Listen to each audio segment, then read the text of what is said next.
Oh, Peter, thank you. That in 2023, some of us were nearly killed in Mathare. That time we are demonstrating peacefully against the high cost of living. In fact, those demonstrations of 2023 led eventually to the establishment of the National Dialogue Committee team, the NADCO. But in 2024, when the young people took to the streets in exercise of their constitutional rights, they were killed. Killed in 2023, by the way, about similar number, basically about 60 to 70 were killed, and we went burying them everywhere. We buried them in Siaya, in Makueni. My colleague was reminding us about Brian after near Wote, after Imali. And Brian, for example, the story was so sad. He had just qualified to go to the university, and his ambition was to go complete his studies, come and build a house for his mother. I was not able to do that, but we all got together with the county government, Makueni. We were able at least to give that lady a house within 1 month when we were burying Brian. So that was in 2023.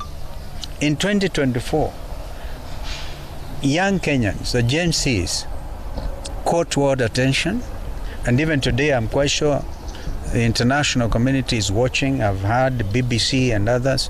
The lead item is about a remembrance of the very brilliant and bold young Kenyans who came to the streets to, again, in furtherance partly to the issue of high cost of living, but they were now saying this was now being strongly enshrined through the infamous finance bill of 2024. So they came out armed only with bottles of water, their national flags, and their telephones. And they did what actually became a very heroic action. So today we want to remember them. I remember, for example, Eric Kyalo was shot on the head by a sniper's bullet, and remember young Kennedy Odhiambo in very innocently in Rongai, and we had the testimony of his mother when we went for the memorial service at All Saints Cathedral. Young people. And then after that, the culture of abductions followed. They didn't stop at killing the young Kenyans, but they followed this now with high-handedness, the Sumbarus, the famous Sumbarus. I remember, by the way, in 2023, I was myself put under house arrest. I was not allowed to come out because previous week we went all the way to Wote and other places. We were all over. So brutality has been the order of the day of this Kenya Kwanza administration. Now, today, we just want to remember these young people. Yesterday, when we were launching the People's Restorative Justice Commission, we made it very clear that our intention today was to come and lay wreaths in remembrance of these young people. And I think that is, as their parents, they are entitled, and other Kenyans are entitled. We also actually said clearly, we've been saying it, today is a public holiday. Indeed, it is now going to, is it 9 o'clock? And I've never seen the streets of Nairobi being so clear, easy traffic today. A lot of Kenyans have chosen to stay at home in sympathy with what happened on the 25th of June, 2024. That is where we are here. Eugene made it clear, if there are people wielding machetes, pangas, and rungus, that is not our culture. And it is time, and we now need to make it clear when the rungu wielding people, when they are demonstrating against the killing of Ojwang, right? Then these people came out carrying rungus and wherever. They did not stop there, yeah? Not the young people. The organized gangs are the ones who rained terror on shop owners in the streets, in Koinange Street, in Kaunda Street. I remember people who had the electronic shops, for example. Even the police were helping themselves, amazingly. So I think that we need to call them out and to say that this country changed forever politically. The governance of this country changed forever on the 25th of June last year.